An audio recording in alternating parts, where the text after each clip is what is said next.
वो शिष्य प्रभु यीशु से प्रेम करती हैं। Welcome you sister. Yes, praise the Lord. प्रभु यीशु के नाम में हम सब का स्वागत करते हैं और धन्यवाद करती हूँ प्रभु का कि उसने ये अवसर दिया कि सचमुच आप लोगों के साथ फिर से एक बार यहाँ पर आने का मौका मिला। और बीते 15 डेज से 10 डेज से मैं परमेश्वर ने जगह जगह पर ले करके इस एक्टिविटीज या सेशंस के द्वारा आशीषित किया। बहुत सारी नई चीजों को हमने और भी ट्रेनिंग लिया। मैं प्रभु का धन्यवाद देती हूँ। आने वाले दिन में जब समय मिलेगा तो हम निश्चित रूप से उसको भी करेंगे। और आज मैं आपके लिए बाइबल में से एक वचन को हम देखेंगे, इस कहानी को देखेंगे और उसके बाद में हम कुछ बातों को डिस्कस करेंगे कि कैसे परमेश्वर लोगों के साथ डील करता है, स्त्रियों के साथ विशेषकर।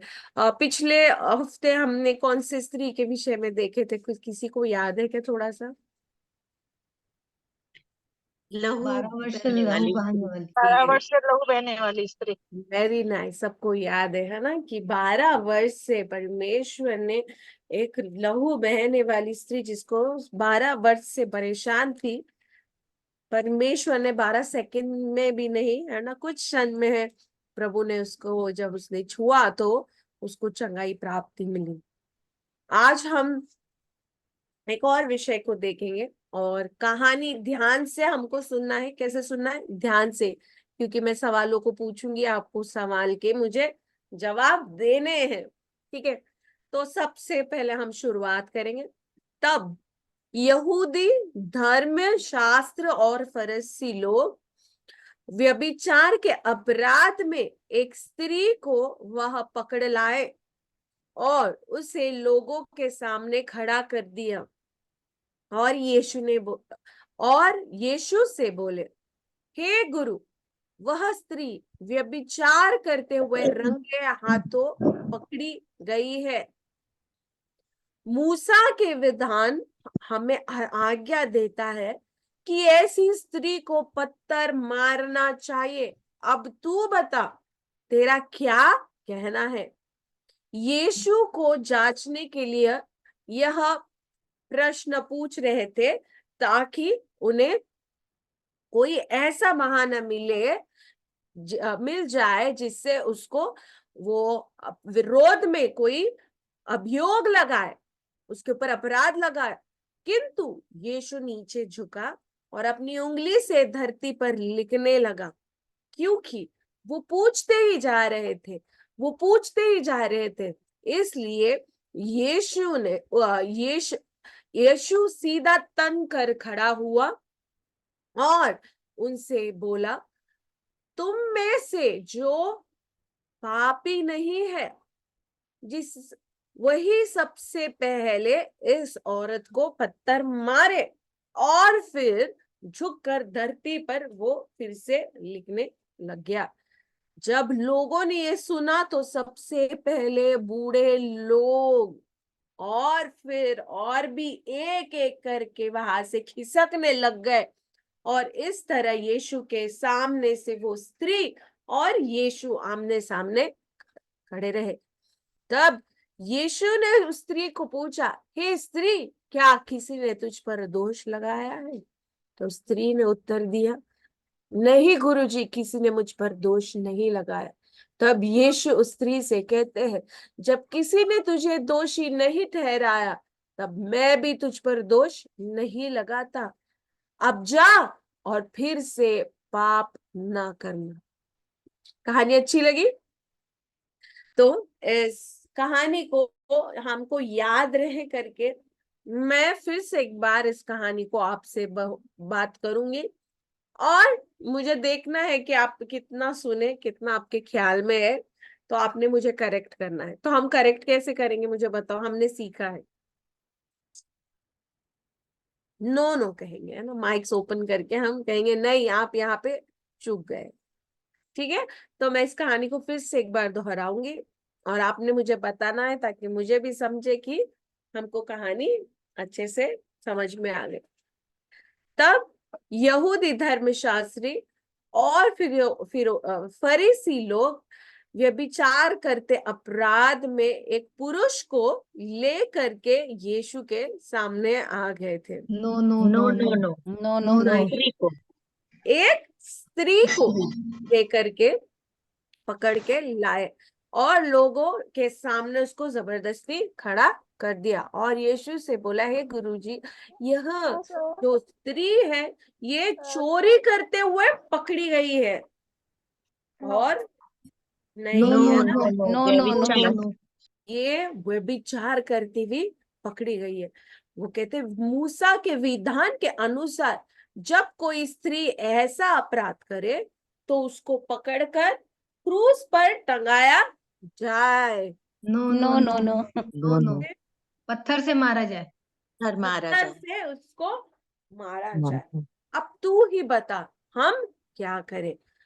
उन्होंने ऐसे सवाल इसीलिए पूछे क्योंकि वो यीशु को गलत बोलते वक्त पकड़ना चाहते थे और उसके ऊपर अपराध डालकर उसको पकड़ने की उनकी इच्छा थी। पर यीशु नीचे बैठकर वहां पर एक लकड़ी लेकर कुछ लिखने लग गए। नो उंगली से उंगली से कुछ लिखने लग गए। फिर भी जो यहूदी लोग हैं वो प्रश्न पूछते ही गए। तब यीशु तन कर खड़ा हुआ और उनसे कहा, तुम में से यदि किसी ने पाप किया ना हो वो पहले पत्थर को उठाए और उस स्त्री को मारे। तब वो नीचे बैठकर फिर लिखने लग गया। तब बूढ़े लोग उठ करके खिसकने लग गए और एक एक करके वहां से सारे लोग चले गए। अब वो स्त्री और वो यीशु के सामने वो खड़ी हो गई। तब यीशु ने उससे कहा, ये स्त्री, क्या किसी ने तुझ पर दोष लगाया? उसने कहा, किसी ने मुझ पर दोष पापी नहीं बोला। तो वो कहते, यदि किसी ने तुझे पापी नहीं बोला, दोष नहीं लगाया, तो मैं भी तुझसे दोष नहीं लगाता हूँ। तब उसने कहा कि अब तू जा और फिर से पाप ना करना। अच्छा लगा? अब मुझे आपने बताना है कि आपको इस कहानी में ये जो अभी मैंने बताया उसमें क्या इंटरेस्टिंग लगा, क्या बहुत ज्यादा अलग और इंटरेस्टिंग लगा, आप मुझे बता सकते हैं कोई भी।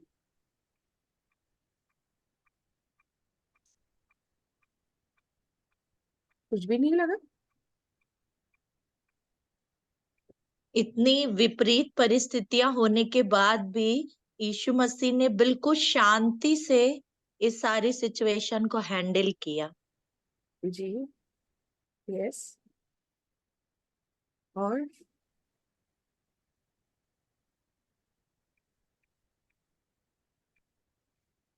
भारी पाप में पड़ी हुई स्त्री को दंडित नहीं किया, लेकिन माफी का मौका दिया। दंड नहीं दिया पर माफी का मौका दिया। देखा जाए तो वहां पर एक ही निष्पाप व्यक्ति था जिसने पाप नहीं किया। वो पत्थर उठाकर मार सकता था, यीशु मसीह खुद, पर उसने ऐसा नहीं किया है ना? तो और बता सकते हैं मुझे?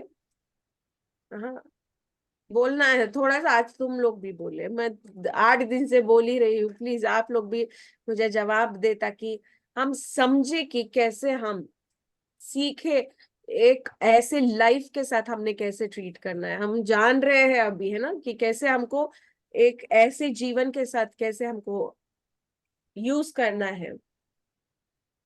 और क्या अच्छा लगा इस कहानी से? अच्छा लगने जैसा कुछ भी नहीं है ना? कुछ तो इंटरेस्टिंग है वहां पे।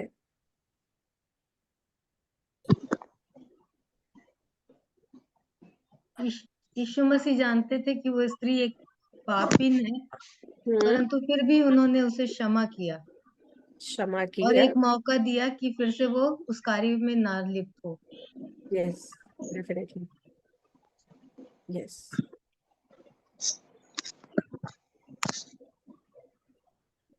विपरीत परिस्थितियों में भी शांत रहने की यीशु मसीह के समान, मतलब यीशु मसीह इस कहानी में हमको परिस्थितियां बिल्कुल विपरीत हैं, लेकिन वो किसी की भी बातों को सुनकर भड़क नहीं रहे हैं, बल्कि उन विपरीत परिस्थितियों में भी शांत है। वो सबकी बात उन्होंने सुना और बहुत सुंदर ढंग से इसका न्याय किया। अगर हम जय चुनौतियों को मसीह। देखें, जय मसीह, एक मुझे एक चीज अच्छी लगी कि वो लोग सब चले गए और यीशु मसीह ने जब उनसे कहा तो वो सब चले गए और उन्होंने कुछ विद्रोह नहीं करा, क्योंकि वो जानते थे कि ये स्त्री पापी है, पर फिर भी वो चुप रहे। ये बहुत और यस, यीशु मसीह की बात मान के वो लोग चले गए।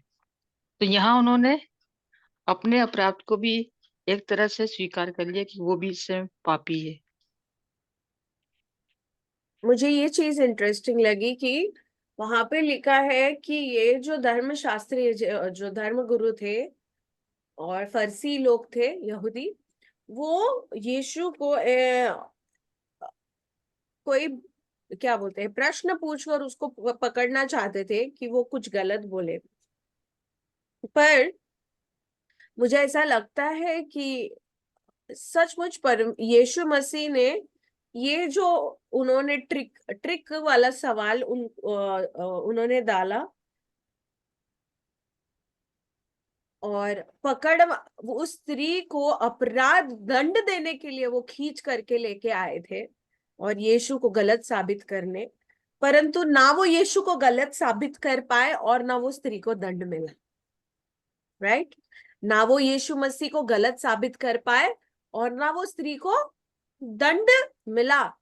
इसीलिए जब जब हम किसी पाप को लेकर के उसके सम्मुख खड़े होते हैं, तो वो यीशु मसीह पापी नहीं होता है, परंतु वो हमको निष्पाप करता है।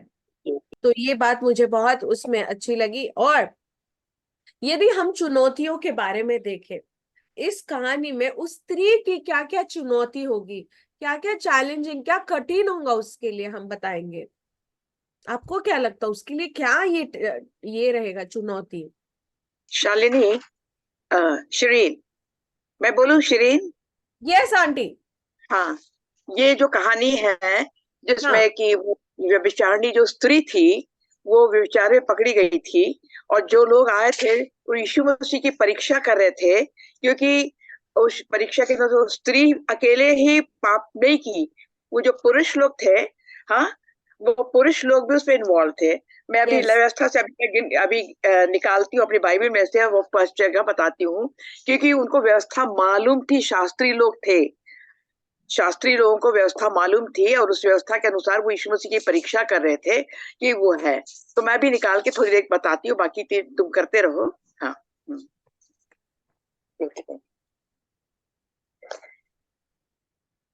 अरे यार, देखो मेरे साथ बैठना। मैं काम कर रहा हूँ। अच्छा जा। हाँ,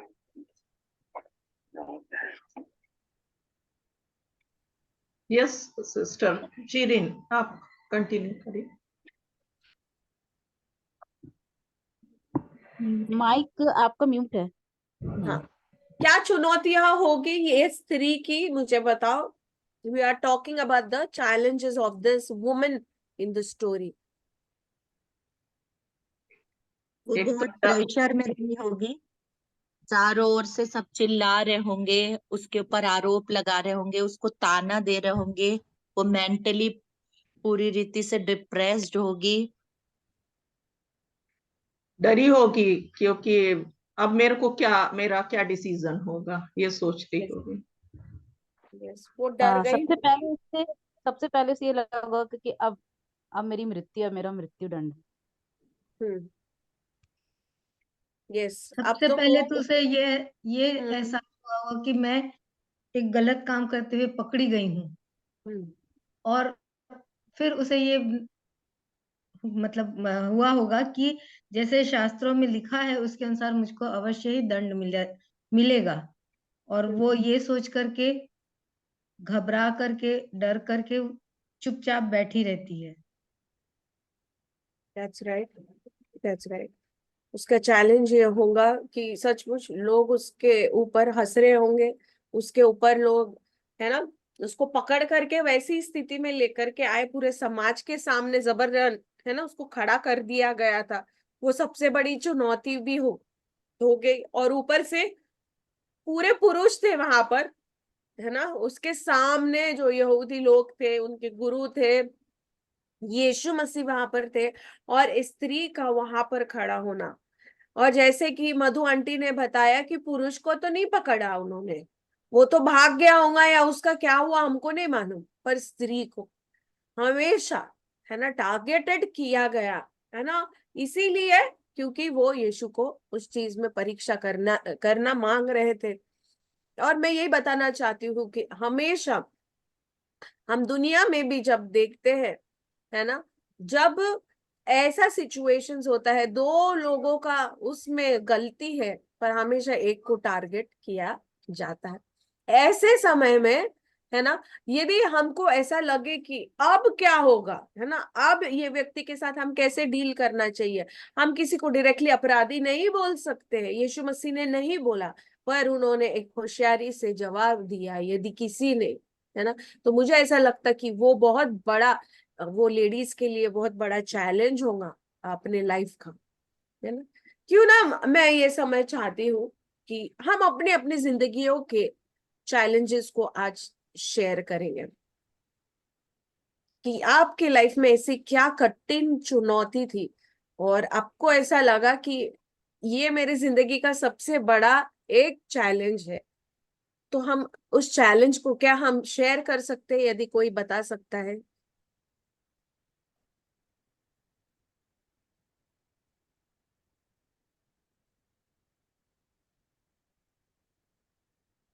किसी किसी के जीवन में कठिन परीक्षा नहीं आई? Praise Lord. मैं बताना चाहूंगी मेरे जी। लाइफ में जो चेंजिंग वाला और चैलेंज वाला जो मेरे लाइफ में जो टाइम था, वो था ऑपरेशन का। कि मैंने कभी आज तक, मैं सुई से डरती थी, इंजेक्शन लगाने से रोती थी, लेकिन मेरे लिए वो बहुत बर्डन था, और नहीं ऐसा हो पा रहा था कि नहीं होगा मुझसे, नहीं कर पाऊंगी मैं, और कैसे जाऊंगी, लेकिन बड़ी इजीली से हो गया और वो चैलेंज में जीत गई। यस, है ना, कि परमेश्वर हमको उस कठिन परीक्षा तो हमारे जीवन में आती है ना।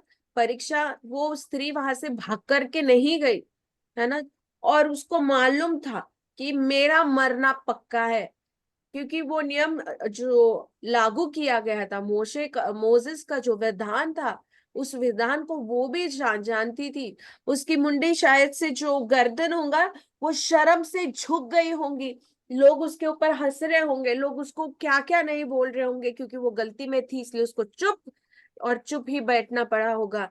परंतु वो फिर भी वो वहां से भागी ने उस चुनौतियों का उधर ही वो खड़े रहकर इसके सामना कर रही थी।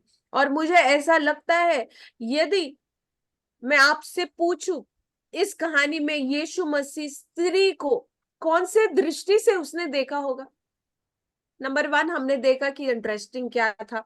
नंबर 2 हमने देखा कि उसकी चुनौती क्या थी, बहुत सारी चुनौतियां थी, चैलेंजेस। नंबर 3 क्वेश्चन मैं आज आपसे पूछूंगी, ध्यान में रखिए, ये क्वेश्चंस लगे तो आप नोट डाउन कर सकते हो। नंबर 3, यीशु मसीह स्त्री को कौन सी दृष्टि से देखता है ना, जब वो एक स्त्री के पास जब देख रहा है, हाँ, इस कहानी में तो क्या नजर से उसने देखा होगा? दया की दृष्टि से। वेरी नाइस, दया की दृष्टि से वो देखता है। जी।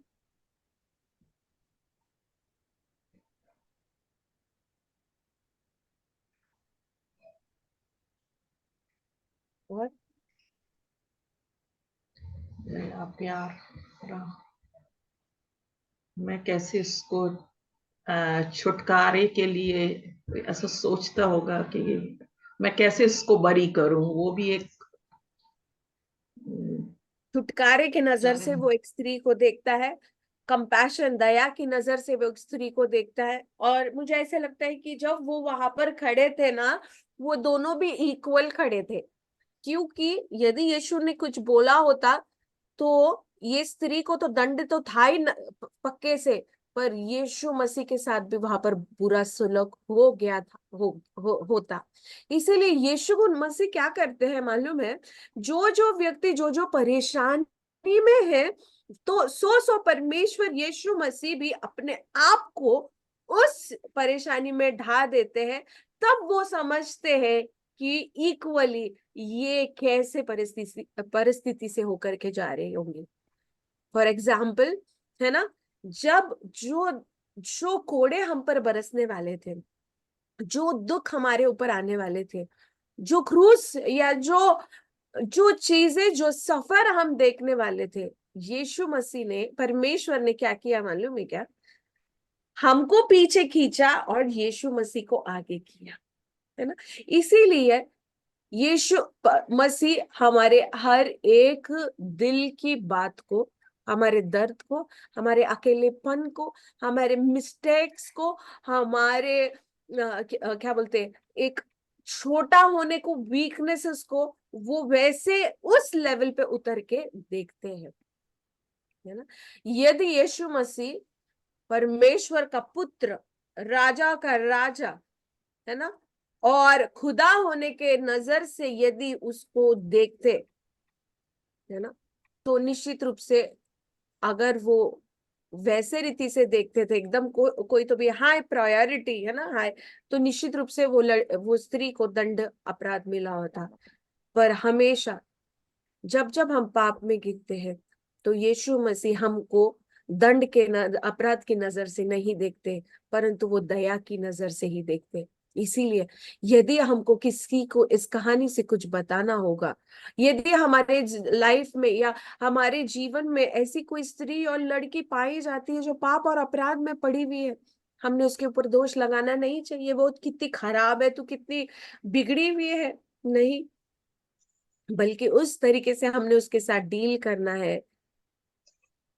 हो भी गया ना, मैं तुझ पर दोष नहीं लगाती, क्योंकि खुदा बाप तुझ पे दोष नहीं लगाता, तो दोष मैं नहीं लगाती, पर एक कंडीशन है, जा और इसके बाद फिर से पाप ना करना। यदि कोई और अपराध में पड़ी है ना, कोई और ज्यादा विचार में पड़ी हुई है, और हम उसको जा करके और ज्यादा बोलेंगे कि तू बहुत खराब है, तेरा कैरेक्टर बहुत खराब है, तो वो तो हमसे हमारी बातें कभी नहीं सुनेंगी, क्योंकि वो बात वही वही सुनती है सबसे, है ना, और वो आत्मा नाश हो जाएंगे। हम टारगेट कर रहे हैं कि कैसे स्त्रियों को, है ना, ऑल द वुमेन्स अक्रॉस हमारे जो कम्युनिटी में है, चर्चेस में है, हाँ, हमारे परिवारों में है, कैसा उनका जीवन नाश होने से उनकी आत्मा हम बचाए, बाइबल की कहानियों के द्वारा। नंबर 4 सवाल मेरा ऐसा है, मैं चाहती हूँ कि सब लोग जवाब दें। फिजिकली, स्पिरिचुअली और कम्युनिटी में, है ना, फिर से एक बार, शारीरिक रूप से, आत्मिक रूप से और सामाजिक रूप से उस स्त्री को क्या क्या झेलना पड़ा होगा वहां पर, या कैसे परमेश्वर ने उस जगह पे तीनों दिशा में काम किया, शारीरिक, आत्मिक और सामाजिक।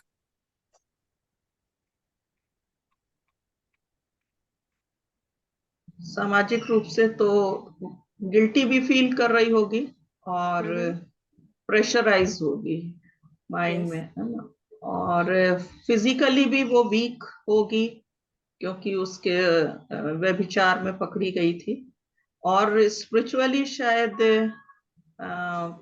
कुछ होप लेकर के कि यीशु के बारे में सुनी होगी, तो उसके अंदर कुछ एकाध इच्छा ये जानने की होगी कि ये क्या डिसीजन देते हैं, किस तरह से मेरे लिए कुछ उपाय है या नहीं, ये मेरा अच्छा।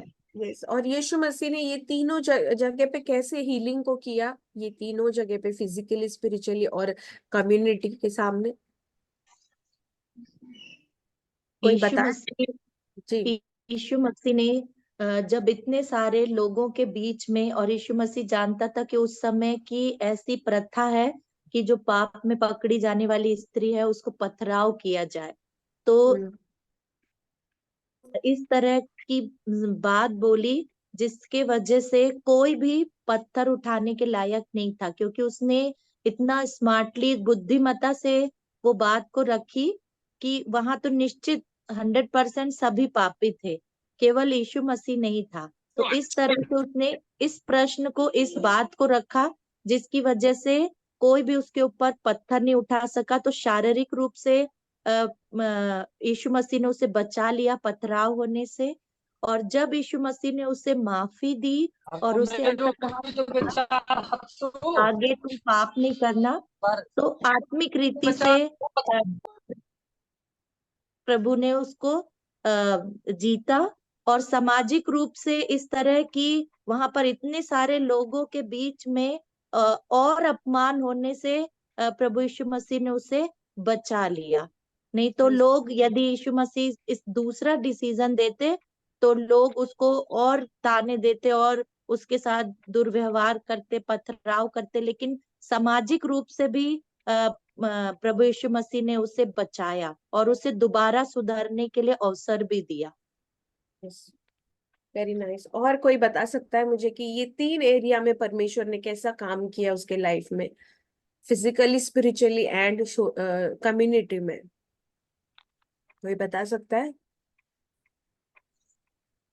वहां पर ना मतलब एक व्यभिचार में पकड़ी हुई स्त्री को इतना नॉर्मल तरीके से उन्होंने ट्रीट किया, और यदि और लोगों को एक संदेश दिया कि जैसे हमको पता या किसी के विषय में, कैरेक्टर के विषय में पता चलता है तो एकदम से हम कैसे बिहेवियर करते हैं, पर उन्होंने हमको सिखाया कि नहीं, यदि कोई, हमको अपने आप के अंदर भी देख लेना चाहिए कि हमारे अंदर भी कुछ ना कुछ कमियां हैं, घटियां हैं।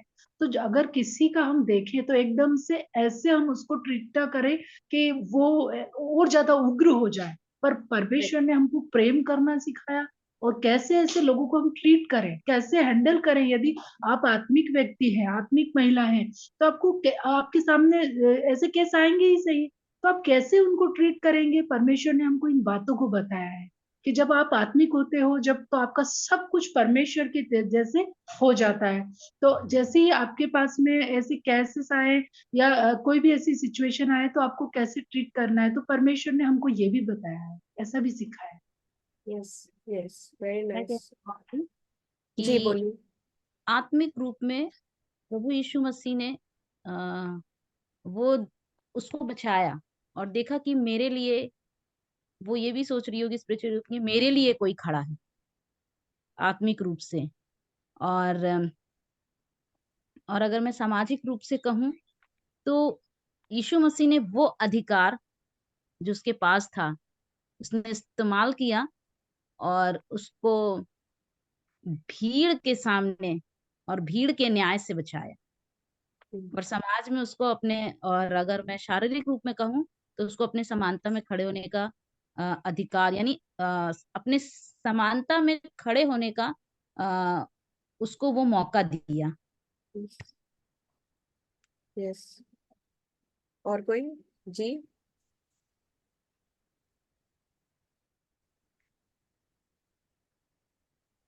और कोई बता सकते हैं कि कैसे? सामाजिक रूप से जी जी आंटी। मिल गया है। चलिए, मेरे को उत्तर मिल गया है। व्यवस्था 20:10 में उसके बारे में लिखा है, स्त्री और पुरुष दोनों को दंड, दोनों को मार डाला जाता है। जी ठीक है। जी। अब यहाँ पे जो सवाल है, आप बोल रहे हैं कि ये तो लोगों ने ईश्वर की परीक्षा करने लाए, एक बात है, वो वाकई में विचार की थी, लेकिन वो पुरुष भी तो वहां नहीं था, कहाँ छुप गया था, ये नोबडी नो। तो नियम के अनुसार तो पुरुष और स्त्री दोनों को मार डालना इनको, लेकिन यीशु ने स्त्री को क्षमा किया, तो इसका मतलब उसका माफ कर दिया। तो हमारी स्पिरिचुअल हीलिंग नहीं हुई है, बहुत बड़ा पाप है, क्योंकि मूसा के लॉ को अपन ब्रेक कर रहे हैं, विचार नहीं करना। जी जी जी। लेकिन जब यीशु मसीह ने उसको क्षमा कर दिया, हाँ, तो उसको आत्मिक चंगाई तो मिल गई। और जब आत्मिक चंगाई ऊंचा हो गया कि यीशु मसीह ने उसको क्षमा कर दिया, समाज में, सबके समाज के बीच में यीशु ने भी उसको कहा कि अब तू पाप नहीं, ना, जब कोई कुछ नहीं बोलता तो मैं भी कुछ नहीं बोला। तो समाज जितने लोग वहां थे वो सब शर्मिंदा होके चले गए वहां से। Yes yes. पुरुषों की नाक कट गई वहां पे। यस आप बताओ। यस। बहुत बहुत बहुत सुंदर आंटी उत्तर दिया कि सचमुच वहां पर चाहते तो वो पुरुष को भी लेकर के आते थे ना, पर पुरुष का कोई वहां पर है ही नहीं, कुछ भी नहीं लिखा है ना, क्योंकि स्त्री को ही टारगेट किया गया है। आंटी ने उस चीज को कहा, और सच में मूसा के लॉ के अनुसार उसने पत्थर फेंक करके मारना वहां पर आवश्यक यानी कि वो लॉ ही था। परंतु मेरा खुदा उस लॉ को तोड़ करके, कमान चर्च, परमेश्वर यीशु मसीह उस लॉ को ब्रेक किया उसने, ताकि वो स्त्री बचाई जाए। शरीर से बच गई वो जैसे शरीर से उसको क्षमा मिली, तो आत्मा में उसने स्वीकार कर लियोगे कि मेरा यीशु मसीह उद्धार करता है। और जब सारे संसार ने देख लिया, तो संसार में है ना, वो कम्युनिटी में भी कुछ एक माहौल या कुछ एक यीशु मसीह के बारे में एक शुभ समाचार फैल गया। इसका मतलब यीशु मसीह लॉ को ब्रेक करके हमारी जिंदगी में काम करा है। क्योंकि एक 18 वर्ष से एक जो क्या बोलते हैं, एक बेंट वुमन थी, है ना, मराठी में उसको वर्ड है कुबड़ी जो कुबड़ी कुबड़ी, मराठी में, अच्छा हिंदी में भी कुबड़ी है। तो वो कुबड़ी स्त्री थी, कुबड़ी। अब्राहम जी, अब्राहम की कन्या उसको कहते हैं। जब वो सिनेगॉग में आ गई, जब वो टेम्पल में आ गई, जब यीशु मसीह ने उसके पास देखा, उसको चंगा किया, तो वहां पे भी लोग बड़बड़ करने लग गए। हाँ, वो कहने लगे कि 6 दिन तुम्हारे पास आराधना काम करने के, पर 7वां दिन तुम नहीं कर सकते, चंगाई नहीं ले सकते, तुमको चंगाई चाहिए, तुमको छुटकारा चाहिए। हाँ, 6 दिन तुमको है ये सारी चीजें करने के लिए, पर 7वें दिन शब्बात दिन ये नहीं करने का है। पर उस दिन शब्बात दिन ही था, और चंगाई यीशु मसीह ने शब्बात दिन में ही की, है ना। जब यीशु मसीह को हमारी जिंदगी में कार्य करना होता है, तो वो उस सारे लॉज को जो हमारे और उसके बीच में आते हैं, उसको तोड़ने की ताकत रखता है। करेक्ट।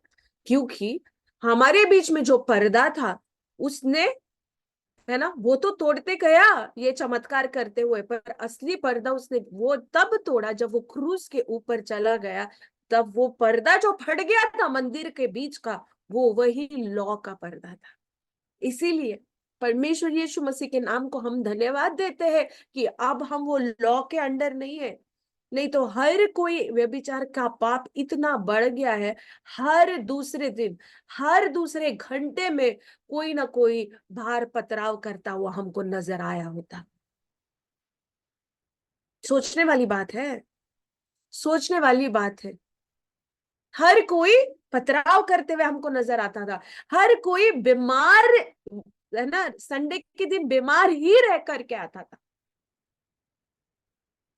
हमने देखा पिछले हफ्ते जब मैं लास्ट सिखा रही थी, लहू बहाने वाली स्त्री को अशुद्ध माना जाता था ना, वो किसी के साथ घुल मिल सकती थी, ना बातचीत कर सकती थी, ना बाइबल, ना पवित्र वचन को छू सकती थी, ना सिनेगॉग में आ सकती थी एंशियंट जमाने में।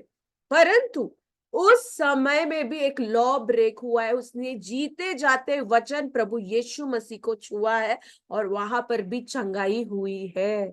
Praise the Lord. इसीलिए जब स्त्री को, जब यीशु मसीह किसी और नजर से देखते हैं, तो वो नजर ये है कि मैं बेटा तेरे लिए रूल ब्रेक करूंगा, पर मैं तुझे कोई भी हाल में नहीं छोड़ूंगा। हालेलुया। इसीलिए हम कोई भी परेशानी में क्यों ना हो, कोई भी बीमारी में क्यों ना हो, कोई भी नाना प्रकार के संकट में, पाप में, अपराध में क्यों ना पड़े होंगे, जब यीशु मसीह ने ठान लिया है कि मुझे मेरी बेटी को बचाना है, तब वो सारे रूल्स को हटा देता है। सारे लोग जो हमको घिरे हुए, हमको बोलते होंगे अरे ये तो रविवार के दिन प्रार्थना कर रही है, हमको बोलते होंगे अरे ये तो उपवास करती है, ये तो मीटिंगों में जा रही है, ये तो कलीसिया में जाती है, ये तो क्रिश्चियन है, प्रभु को जानने वाली। वो सारे लोगों के सामने जो हमको बोलते हैं, मुद्दे होकर के नालिश करते हैं हमारी, कितने साल हो गए ये प्रार्थना कर रही है फिर भी ये ऐसी है, हाँ ये ऐसी ही है, या इसकी जीवन जैसे कि वैसा है, उनके सामने, उन सब समाज के सामने प्रभु कार्य करना जानता है। I tell you this evening, मैं आपको इस शाम को बताऊंगी कि मेरा प्रभु स्त्रियों के विषय में बहुत ज्यादा सतर्क है, और बहुत ज्यादा वो हमेशा अवेयर है कि वो हमसे प्रेम करता है। जब नैन गांव से विधवा अपने बेटे को, मरे हुए बेटे को लेकर के आ रही थी, और वहां पर जब यीशु मसीह ने देखा उस विधवा को, तो लिखा है कि मुझे क्या आई? दया आई। मुझे क्या आई? दया आई। यानी कि उसका हार्ट, एक हृदय माँ के जैसा है। उसका हार्ट माँ के जैसा है।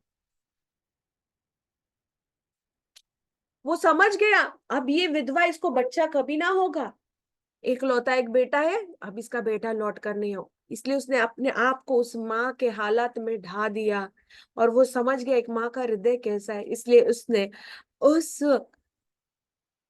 वो जो लड़का मरा हुआ था उसके उस जो कॉफिन है, हाँ उसको छुआ, और वो लड़का उठ करके बैठ गया। और एक बात मेरे दिल को बहुत बहुत छुआ, मैं आप सभी को बताऊंगी। आंटी सीमा, मैं जब इस चीज को सोच रही थी, मैंने देखा कि एक तरफ से मौत आ रही थी, मौत, एक तरफ से जीवन आ रहा था। यीशु मसीह, जीवन और मृत्यु का वहां पर मुलाकात हुआ। जीवन ने मृत्यु से मुलाकात किया। जीवन नहीं मरा, परंतु जो मौत थी, मृत्यु थी, वो यीशु मसीह को देखकर उठ करके बैठ गया। एक तरफ से यीशु आ रहे थे नैन में, हाँ उस गांव में, और एक तरफ से मौत, वो विधवा का लड़का वहां पर था। जब उन दोनों का एनकाउंटर हुआ तो वो मरा हुआ व्यक्ति उठ करके बैठ गया। इसलिए जब हम मरे हुए दशा में हैं, जब यीशु मसीह की मुलाकात हम जैसे स्त्रियों के साथ होती है, तो हमारी हर भरी परिस्थिति में वो हमको उठकर बैठाता है। इसीलिए हर रोज परमेश्वर के साथ मुलाकात होना जरूरी है, राइट? हर रोज उसका एनकाउंटर होना आवश्यक है, because death will not kill the life, but life will raise the death into the life. क्योंकि मौत जीवन को मार नहीं सकती, परंतु जीवन मौत को जिंदा करने की ताकत रखता है, जिसको हम यीशु मसीह कहते हैं। सो वहां पर भी ये तीनों जो चीज, जो कहानियां मैंने आपको बताई, हाँ वो कुबड़ी स्त्री को भी लोग उसके ऊपर हंस रहे थे, चर्चा कर रहे होंगे। प्रभु ने सबके सामने उसको क्षण भर में छुआ और चंगा किया। चर्च में लोग कह रहे थे तुम नहीं कर सकते, परंतु समाज के सामने शारीरिक रूप से उसको चंगा किया, आत्मिक रूप से उसका दुष्ट आत्मा हटा दिया, और सामाजिक रूप से भी उसको चंगा किया। नैन गांव की जो विधवा थी, उसको भी शारीरिक रूप से उसके बेटे को चंगा किया, आत्मिक रूप से चंगा किया, और समाज के सामने बड़ी चमत्कार को किया। इसका मतलब जब परमेश्वर हमको छूता है, तो इस 3 डायमेंशन में वो हमको छूता है, 3 जगहों पर वो काम करता है। करेक्ट? ये सवाल मुझे बहुत पसंद है, बहुत ज्यादा, कि कैसे प्रभु आत्मिक, शारीरिक और कम्युनिटी में कैसे काम करता है। एक आखिरी बात मैं आपको बताऊंगी, इसके बाद हम उस प्लांट को देखेंगे। एक आखिरी बात, कि यदि हमारे जिंदगी में हमको मौका मिले आने वाले दिनों में यीशु मसीह के बारे में बताने का, इस कहानियों के द्वारा, तो हम क्या बताएंगे? क्या बता सकते हैं हम, है ना।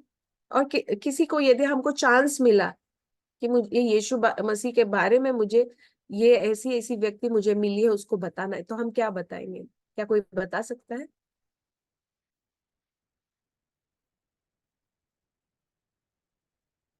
यस।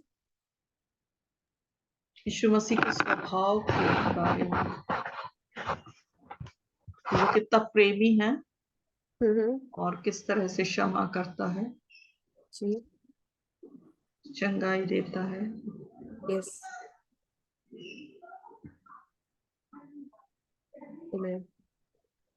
यीशु मसीह केवल मसीह लोगों के लिए नहीं आया, वो इस संसार के हर एक व्यक्ति, चाहे वो किसी भी जाति, धर्म, कुल, भाषा का हो, वो सबके लिए आया। जैसे इस स्त्री के बारे में हम देखते हैं कि इतने सारे लोग थे और इस स्त्री को भी सजा मिल जाती तो कोई बड़ी बात नहीं थी, लेकिन एक आत्मा भी यीशु के लिए महत्वपूर्ण थी और इतने पापों में पड़ी स्त्री को भी वो खोना नहीं चाहता था, उसके भी जीवन को वो बदलना चाहता था। तो वो हर एक के लिए आया है, ये हम बताएंगे। Yes, praise the Lord. बहुत सुंदर उत्तर। यस। हाँ, आपको स्क्रीन पे कुछ दिख रहा है क्या? स्क्रीन शेयर हो गई है क्या? हाँ, हो गई है। मराठी वाला है बट हिंदी का अच्छा, नहीं है। जी जी। No problem. या बट आप उसको फुल स्क्रीन पे ले लें तो अच्छा है, तो कंप्यूटर नहीं दिखेगा। Okay, fine. एक मिनट। हाँ,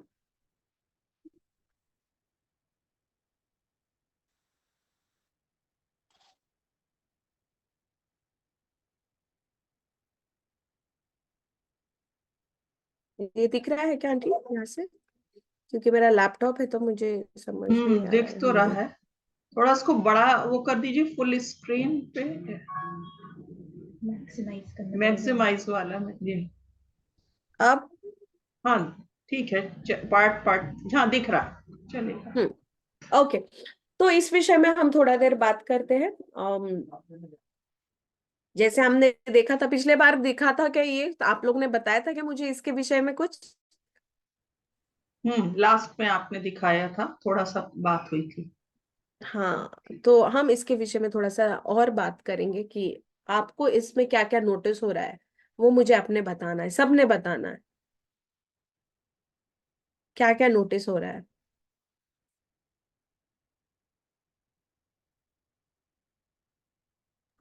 एक साइड के फल ताजे हैं और एक साइड के पत्तियां, और एक साइड मुरझाया हुआ है, और पत्तियां दोनों।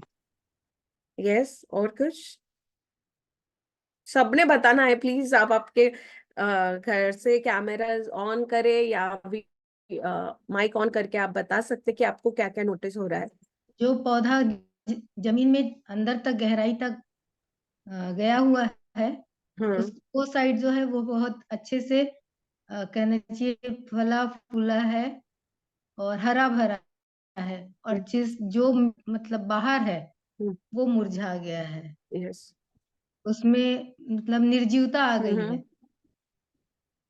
और कोई?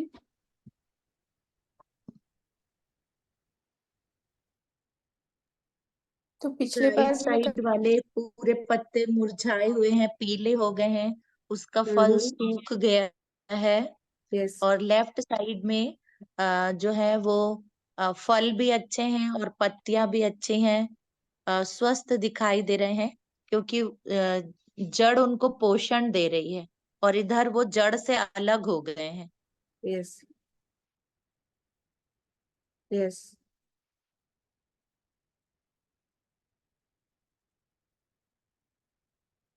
बहुत सारी चीजें हैं उसमें देखने लायक या समझने और ऑब्जर्व करने, है ना। तो ये जो पेड़ है उसकी अवस्था क्यों ऐसी हो गई होंगी, कोई बता सकता है मुझे? What could be the reason कि इसकी अवस्था इस प्रकार से हुई है? किसी ने उसकी देखभाल नहीं करी। किसी ने उसकी देखभाल नहीं करी, उसको सनलाइट नहीं मिला, इनफैक्ट माली नहीं है उसका ख्याल रखने वाला, इसीलिए इसकी हालत ऐसी हुई। और हमने देखा पिछले बार भी कि ये सिर्फ कोई पेड़ नहीं है, ये किसी का जीवन है। फिर हमने देखा पत्तियां, पत्तियां stands for, the leave stands for learning. Learning what? हमको सीखना है एक लाइफ के विषय में, एक जीवन के विषय में, कि ये जीवन बर्बाद हो रहा है या खराब हो रहा है। हाँ, इस जीवन का कुछ सही नहीं चल रहा है, पर हमको उसको सुधारना है। हमको उसको बोलना है कि बाबा ये ऐसा मत करना, नहीं तो बच्चा कुछ अभी तेरा खत्म हो जाएगा। तो हम उसको डायरेक्टली बोलेंगे क्या? नहीं। फॉर एग्जाम्पल, अब मेरे लाइफ में बहुत सारे परेशानियां हैं, घर में कुछ अच्छा नहीं चल रहा मेरा, फॉर एग्जाम्पल, है ना। और मैं उस परेशान के चक्कर में मेरे दिमाग में आ रहा है कि मैं सुसाइड कर लूं। मेरा थॉट आ रहा है मैं घर छोड़ के निकल जाऊं, या मेरा थॉट आ रहा है कि मैं कुछ ना कुछ ऐसा गलत कर बैठूं जिससे सब कुछ खत्म हो जाएगा। तब अब हम लर्न कर रहे हैं, है ना। नंबर 1, हमने बहुत सारे कारण देखे हैं जीवन खराब होने का, है ना। बहुत सारी कारण हमको दिख रहे हैं, ये जीवन क्यों खराब हो रहा है। व्यभिचार में जा रहा है, गलत संगति में जा रहा है, हाँ, सुसाइडल टेंडेंसी आ रही है, कहीं निकल जाने की बातें हो रही है, और सब खत्म होने की बातें हो रही है। पर हमने उस चीज को समझना है, एक जीवन में सिर्फ व्यभिचार नहीं, कहीं और भी समस्या होगी, है ना। पर हमने नंबर 2 जो लिखा है, इम्पोर्टेंट जो है, चुनना है। क्या करना है? चुनना है। एक बात, अभी हमने क्या चुना? आंटी अनीता आंटी ने बोला कि उसको ख्याल रखने वाला कोई नहीं है ना, उसको ध्यान रखने वाला कोई नहीं है, इसलिए उसकी हालत ऐसी हुई है। तो हमने चुनना है कि ये स्त्री के जीवन की हालत ऐसी क्यों हुई है। अब मुझे समझ में आया कि मेरे जीवन की हालत इसलिए ऐसी हुई क्योंकि मैं व्यभिचार के पाप में पड़ी हूँ। अब हम जाकर किसी व्यभिचारी स्त्री को ये नहीं बोल सकती तू कितनी पापी है, व्यभिचार कर रही है, हाँ तेरे जैसी होपलेस या गंदी स्त्री मैंने देखी नहीं। वो बल्कि और जिंदगी उसकी बर्बाद होंगी। यदि उसके घर में बहू बेटी या बेटियां है, या उसके घर में बहन है अगर जवान होंगी, तो उसके कारण उसका फैमिली भी खतरे में, दूसरी स्त्री आ सकती है। तो अब करे क्या? पहले तो हमने सीखा इसका जीवन क्यों बर्बाद हो रहा है। हमको नंबर 2, है ना, उसका जड़ समझ में आ गया, इसलिए हमने जड़ को पकड़ लिया कि ये इसका लाइफ, इसकी फैमिली इसलिए डिस्ट्रॉय हो रही है क्योंकि ये व्यभिचार में अटकी हुई है। पर हम उसको डायरेक्टली नहीं बता सकते हैं।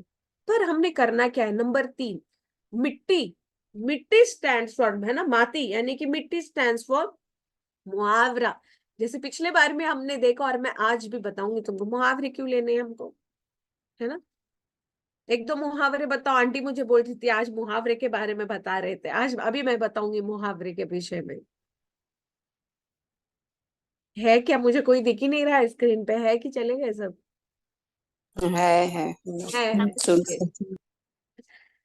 कोई मुहावरा बताए मुझे मराठी ऊँट में का सुई, जैसे ऊँट का बोओगे सुई के वैसे नाटे में काटोगे। सुई। हम्म। जैसे बोओगे वैसे काटोगे। जैसे बोओगे वैसे वैसे काटो, काटोगे। है ना। नाच न जाने अंग तेरा, बहुत सारे है ना। अति वहां जैसी माती, करनी वैसी भरनी। जैसी करनी वैसी वैसी भरनी। भरनी, है ना। रो जैसे दो को ग्यारह, तैसा। जैसे को तैसा। जी। रो दो 11 होना, भाग जाना डर के। इससे हाथ तो आया पर मुंह को ना लगा। हाँ हाँ। दूध का तो जला भी छाछ को फूक फूक पर पिए, है ना। ऐसा कुछ भी है, कुछ तो है ना। अक्कल बड़ी की भैंस। बस तो ऐसे बहुत सारे मुहावरे हैं।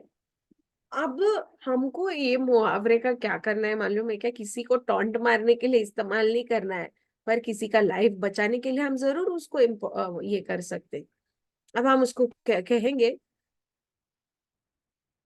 जो बोएगी वो काटेगी, या जैसी करनी वैसी भरनी।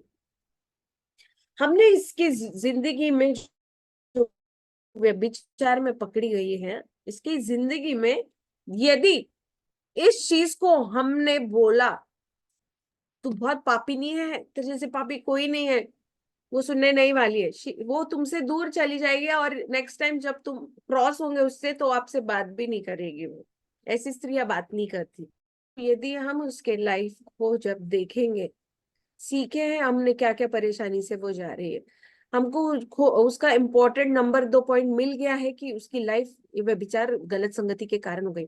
परंतु तीसरी बात हमने ये करना है, उस मुहावरे को उसके लाइफ में बोलना है, तू जैसी करेगी वैसी भरेगी, तू जैसी बोएगी वैसे काटेगी। तब उसका दिमाग 100 में से 1% या 10% खुलता है। और किसी की जिंदगी में हमको काम करना है तो वो 1% ही बहुत ज्यादा है। आमीन। वो 1% में परमेश्वर काम करता है ना। यदि उसकी बुद्धि अभी भी 99% उसी में है, हमको 1% मिल जाता है उस मुहावरे के कारण। जैसे कि बेटा, जैसे कि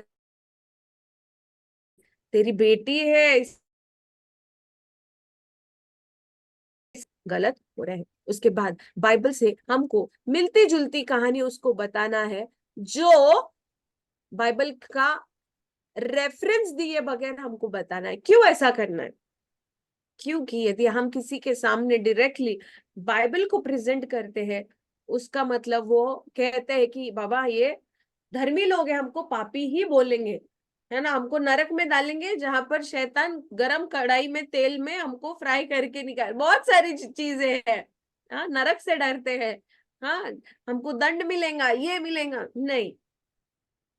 पर ये नियम शास्त्र नहीं है जो दंड देने वाला है, ये दया का शास्त्र है जो दया करता है। ये प्रेम का पवित्र शास्त्र है, ये अनुग्रह का पवित्र शास्त्र है, ये फिर से छुटकारा का, है ना, फिर से एक बार मौका देने वाला पवित्र शास्त्र है। जैसे हमने देखा, उस पापिनी स्त्री की कहानी ही हम यहाँ पर यूज करते हैं, जो व्यभिचार के अपराध में करती हुई पाई गई थी, है ना। तब हम बता सकते हैं, देखो मालूम है एक गांव में सेम ऐसा ही हो गया था। वहां पर सड़कों के ऊपर लोग एक स्त्री को लेकर के आए थे जो व्यभिचार में पकड़ी गई थी, और वो लड़का तो भाग गया, है ना। परंतु वहां पर एक ऐसे व्यक्ति थे जिसका नाम यीशु मसीह था। उन्होंने उस स्त्री को दोषी नहीं माना और कहा जिसने पाप कभी नहीं किया जिंदगी में वो पहला पत्थर उठा के मारे, पर किसी ने नहीं मारा, सब चले गए। और यीशु मसीह चाहता तो मार सकता था क्योंकि वो खुदा का बेटा है, पर उन्होंने नहीं मारा और उसको पाप क्षमा मिली। आपको मालूम है क्या, ये जब कहानी वो सुनेगी तब उसका दिल भर के आएगा कि इस दुनिया में ना दोष लगाने वाले तो बहुत है, पर कोई एक है जो क्षमा करने वाला भी है। Praise the Lord. इस दुनिया में दोष लगाने वाले, अपराधी साबित करने वाले, हेट करने वाले, रास्तों पे चौराहे पे घसीट कर लेकर के आने वाले, ये कहने वाले तू बुरी है, तुझसे कुछ नहीं हुआ, तू टूटी हुई है, हाँ तू शेल है, तू बहुत सारे बातों से ग्रसित है, तू पापी है, तू पढ़ी लिखी नहीं है, तुझे बोलना नहीं आता, तू गा नहीं सकती, तू वचन में से सीख नहीं सकती, बहुत सारे चीजों से एक स्त्री बोझ में रहती है और टूटी हुई रहती है अंदर से, वो दिखाती नहीं है ब्रोकननेस। आज यदि हमारी जिंदगी में हम उस ब्रोकननेस से जा रहे होंगे, मैंने जैसे एग्जाम्पल दिया, मैं वो एक स्त्री बताई आपको फॉर एग्जाम्पल, पर मैं पाप कर रही हूँ पर भीतर से मैं ब्रोकन हूँ। हम में से कई बहनें आज ब्रोकननेस से होकर के जा रहे होंगे, कई स्त्री जो सुन रहे हैं वो भी ब्रोकननेस से जा रहे होंगे। परिवार के शब्द, समाज के शब्द, लोगों के शब्द कि तू स्त्री है, तू सेवा नहीं कर सकती, तू ये नहीं कर सकती, वो चीज ना हमको तोड़ती तोड़ती और तोड़ती। हमारा चेहरा अच्छा है, हम हंसते हैं लोगों के सामने, हम बहुत बहुत स्ट्रांग और बहुत खुश रहते हैं, पर असलियत हम अंदर से टूटे हुए हैं। असलियत ये है कि हम अंदर से बिखरे हुए हैं। परंतु उस टूटेपन को परमेश्वर उठाकर समाज के बीच में, लोगों के बीच में कार्य करना, काम करना जानता है। इसीलिए अपने टूटेपन को अपनी कमजोरी ना समझे, अपनी कमीपन को, अपने उस पाप को, या अपने उस गलतियों को, या अपने उस कमजोरियों को, या हम जो नहीं कर पाते हैं, लोगों के शब्दों के द्वारा हम बहुत ज्यादा कठोर हो चुके हैं, हम बहुत ज्यादा दुखी हो चुके हैं, अंदर से टूट गए होंगे, और हमारा सेल्फ कॉन्फिडेंस, सेल्फ स्टीम सब कुछ टूट गया है। भले हम हंसते पर अंदर से रोते हैं हर कोई। हम रात दिन भर काम करते हैं, जब हम हमारे बिछौने पे जाते तो हमारा रो रो के तकिया हमारा जो है गीला हो जाता है। क्यों? क्योंकि हम अकेलेपन में पाए जाते हैं। हर स्त्री को मैं यही बताना मांगती हूँ कि उस ब्रोकननेस को, उस टूटेपन को परमेश्वर उठाता है और उस टूटेपन को ही इस्तेमाल करता है। Praise the Lord. पर यीशु मसीह ने उन्हीं स्त्रियों को लेकर के सारे समाज के सामने बड़ा काम को किया, सैमरिटन वुमेन को भी, है ना। वो कहती है कि सच में प्रभु मेरा कोई पति नहीं। वो कहता है हाँ तू सच बोल रही है, तेरा पति नहीं है ना, तू 5 पति कर चुकी है और जो 6वां रह रहा है वो तेरा। God knows. पर फिर भी उसने पूरे शमरोन को, पूरे सैमरिटन समाज को पहला सुसमाचार यीशु मसीह के विषय में दिया। इसीलिए ऐसी स्त्रियों को हमको टालना नहीं है, ऐसी स्त्रियों को हमको डालना नहीं है। मैंने मेरी जिंदगी का एक उद्देश्य बनाया है कि आने वाले दिनों में मैं जाकर के ऐसे लोगों में काम करूं जो प्रोस्टिट्यूशन में है, क्योंकि खुदा यदि उन लोगों को क्षमा करके अपने कार्य के लिए इस्तेमाल कर सकता है, उनकी जिंदगी बचाए जाने से अनेक जिंदगी बची जा सकती है, तो हमने भी करना आवश्यक है। सिर्फ एडल्ट्री वाली वुमेन नहीं, चोरी करने वाली स्त्री होंगी, चुगली करने वाली ना, कानाफूसी करने वाली स्त्री होंगी, कोई स्त्री होंगी जो कंटिन्यू झगड़ती होंगी, कोई स्त्री होंगी जो कंटिन्यू कोई भी बात हो उसके विषय में वो कंटिन्यू बवाल मचाती होंगी। ऐसी स्त्रियों के पास जाओ, जानिए वो कितने अंदर से टूटे होंगे, जानिए, समझिए। यदि वो उद्धार जो मुझे मिला वो मैं अपने तक ही रखूं तो क्या फायदा, परंतु जो उद्धार मुझे मिला मैं उस चीज का ध्यान रखूं, वो और भी स्त्रियों को मिले। डेबोरा मिनिस्ट्री जो ग्रुप है ना, हम यहाँ पर प्रार्थना करते हैं, वचनों को सीखते हैं, नए नए बातों को सीखते हैं, पर क्या कर रहे हैं हम उस कहानियों का, वचनों का? वो सिर्फ हमारे जीवन के लिए आशीषित ना हो, पर नंबर 5 वो फल देने वाला हो, है ना। नंबर 5 क्या है? वो फल देने वाला हो। फल बांटना लिखा है, बांटने मतलब बांटना, है ना। वो फल बांटने वाला हो सके। ये जो फल हमको मिलता है वचन का, ये जो जिंदगी बच गई है मेरी, ये फलदायी हो, मैं बांट सकूं, कि मेरी जिंदगी ऐसी थी, मैं बांट सकूं। अरे तुमको मालूम है कि ये एक स्त्री थी जो बहुत बीमार थी, हाँ, तो हम जो जिसको चंगाई की आवश्यकता है उसके पास जाकर के बोल सकते 12 वर्ष से एक लहू बहने वाली स्त्री, उसको चंगा करा तो तेको करेगा ही। किसी की बेटी दुष्ट आत्मा पीड़ित होंगी, एक व्यक्ति, एक स्त्री दुष्ट आत्मा, उसकी बेटी पीड़ित होकर के आई थी और वो यीशु के सम्मुख आ गई तो शिष्य उससे गुस्सा हो गए, यू करके देखने लग गए। लिखा है वचन में कि they were very much angry on that lady, और वो उस स्त्री को हकालने लग गए यीशु के सामने से। यीशु चुप थे, यीशु ने एक शब्द पहली बार भी नहीं कहा।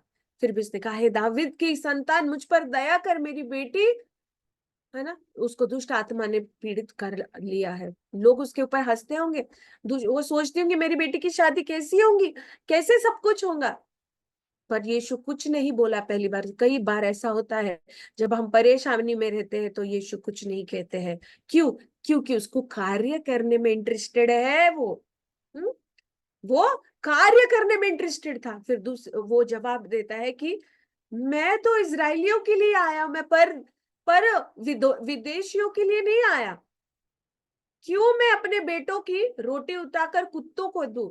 वो स्त्री कहती है कि कुत्ते भी अपने मालिक का मेज के जो बचा हुआ अन्न गिरा हुआ वो खाने के लिए योग्य है, तो मैं क्यों नहीं। उस समय में भी प्रभु ने रूल को ब्रेक किया, उस स्त्री के बेटी को चंगा करा। देखिए आप, ये समझने वाली बात है। वहां पर भी रूल सिर्फ ये था कि इजरायली चंगे हो सकते थे, इजरायली ही के यीशु के ऊपर सिर्फ इजरायली लोगों का अधिकार था, जेंटाइल्स का नहीं था। परंतु समाज के सामने यीशु मसीह को दिखाना था कि बेटा, मैं केवल इजरायलियों के लिए नहीं आया, परंतु मैं जेंटाइल्स के लिए भी आया हूँ, दूसरे स्त्रियों के लिए भी आया हूँ। Praise the Lord. और वहां पर भी उसने रूल ब्रेक किया और वहां पर वो लड़की चंगी हो गई। और उसने कहा, हे स्त्री, तेरा विश्वास बहुत महान है, बहुत बड़ा है, इसलिए जा, मैं तेरी बेटी को चंगा करता हूं। क्या आज हम रूल ब्रेकर है? कम ऑन चर्च, है ना? हमारी परेशानियां, हमारी परिस्थिति में, हमारी उस ब्रोकननेस में परमेश्वर दुनिया के सारे रूल्स को ब्रेक करेगा और तुम्हें और मुझे बचाने की ताकत उसमें है। हम में से उस हर एक सेकंड स्त्री जो ऐसी परेशानी में, भूत पीड़ित है, भूत ग्रस्त है, हाँ मैंने कहा व्यभिचार में है, दुष्ट आत्मा से ग्रस्त है, बीमार है, प्रिजन में है, क्या कोई सोचता है क्या? है ना, हम तो बाहर खुले हम घूम रहे हैं, पर जो बंधुआई में है, हाँ, प्रभु परमेश्वर का आत्मा वचन कहते हैं Isaiah 60 में कि मुझ पर आया है ताकि मैं जाकर बंधुआई में जाकर के सुसमाचार बताओ जिसको, हाँ, जो बीमार है उनके पास जाओ। क्या हम कई बीमार के पास, लेडी के पास गए हैं जो हॉस्पिटल में पड़ी है? क्या कोई कैंसर की लेडी के पास जाकर के हमने कुछ बताया है? क्या हम कैंसर है करके हम उसके पास नहीं जाते हैं? कोई बंधुआई में, प्रिजन में है ना, जेल में बंद है, क्या हमने देखा है ऐसी स्त्री? क्या हमने उस फल को बांटा है जो हमको मिला है?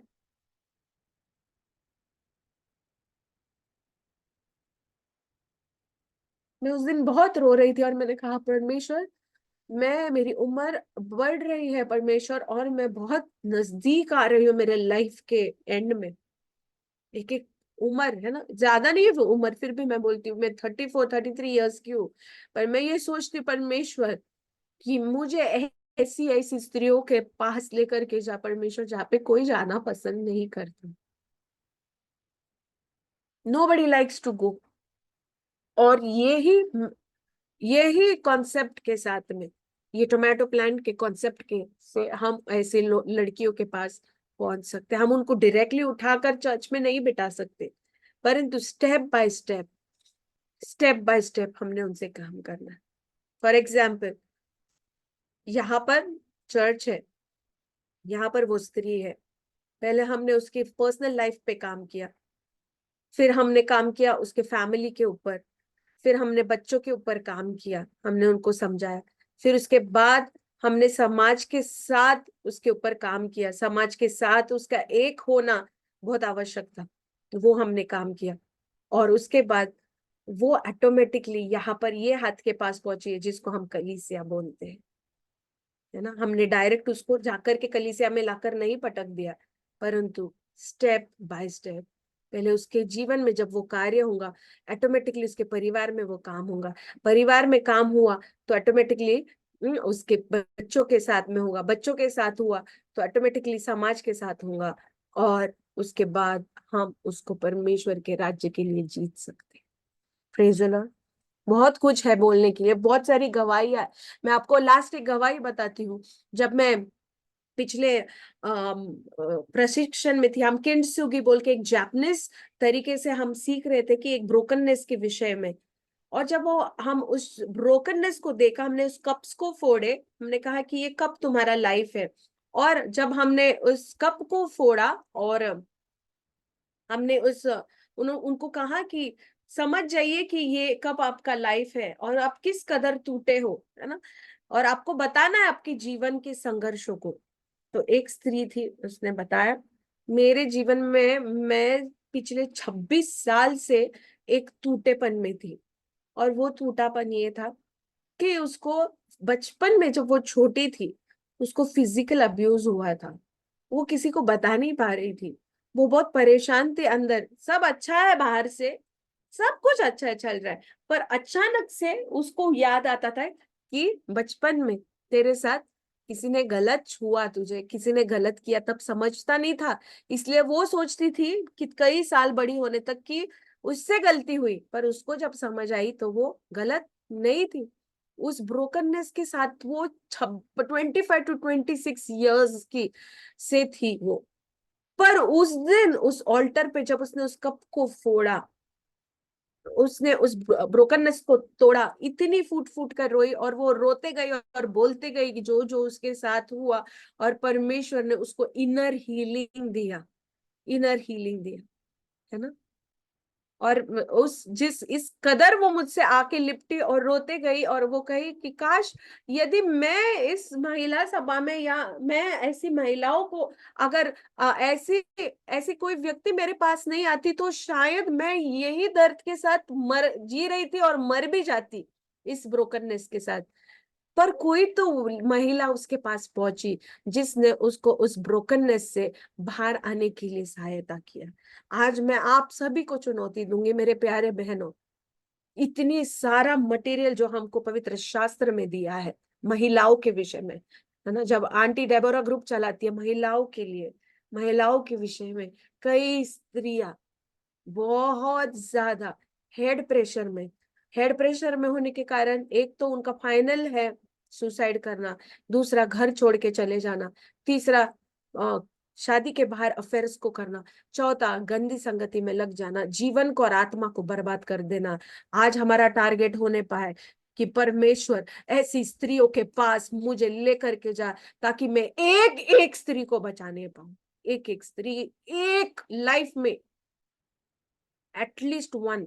हम लोग कितने लोग बैठे हैं यहाँ पे, है ना। अगर हमने 25 लोगों ने विचार किया कि एक स्त्री के पास में एक महीने में जाओ, तो 25 स्त्री हम परमेश्वर के राज्य के लिए बचा, वो 25 को बचाएंगी। नेटवर्क मार्केटिंग ऑफ हेवन, वो नेटवर्क मार्केटिंग ऑफ, है ना। दुनिया ने क्राइस्ट को, क्राइस्ट के क्या बोलते हैं, मार्केटिंग, है ना, क्राइस्ट के चीजों को ग्रैप्स कर लिया और उसको इस्तेमाल कर रहे बिजनेस में, है ना। पर एक वो स्त्री, यदि वो फल बच जाता है ना आंटी, वो फल वो आगे जाके बांटेगा, वो एक फल 2 फल को लेकर आएगा, वो 2 फल 4 को लेके आएगा, और जितने लोगों के पास एक गवाई जाएगी, उतने स्त्री परमेश्वर के राज्य में बढ़ते जाएंगे। यही हमारा शिक्षण है कि बाइबल बिना खोले, बाइबल में से टमाटो प्लांट के द्वारा कैसे हम किसी स्त्री का जीवन, वे बेचार पाप और हर प्रकार के डिप्रेशन में जो है कैसे बचाए। आइए हम दुआ करें इस समय, और परमेश्वर के हाथों में आज की शाम को दे, प्रभु को कहें, प्रभु, सब लोग दुआ करेंगे कुछ समय अपने आंखों के सामने। यदि कोई व्यक्ति ऐसी आ रही होंगी, आप किसी को जानते होंगे जो ऐसी समस्या में पड़ी है, आप उनके पास डायरेक्टली नहीं जा सकते आपको, परंतु जाना है, हाँ, जो प्रिजन में है, जो जो परेशानी में, मैं तो बोलूंगी जहां पर कहीं पर भी रास्तों पे है, कई स्त्री नग्न अवस्था में रास्तों पे घूमती है, रास्ते पे सोती है, कई स्त्री पागलपन की, डिप्रेशन की शिकार है, दवाइयां खाती है, कैसे परमेश्वर उन तक तू पहुंचे। हम दुआ करें। Thank you Lord, thank you Lord. मैं चाहती हूँ इस समय हमारे बीच में जिसको भी प्रभु अगुवाई करे, हम सबके लिए वो कमीशन की, ग्रेट कमीशन की प्रार्थना करें कि प्रभु तू मुझे हमें भेज, ताकि परमेश्वर पिता, यस लॉर्ड, हम वहां तक पहुंचे। यस, कोई भी हमारे बीच में दुआ कर। Thank you Jesus.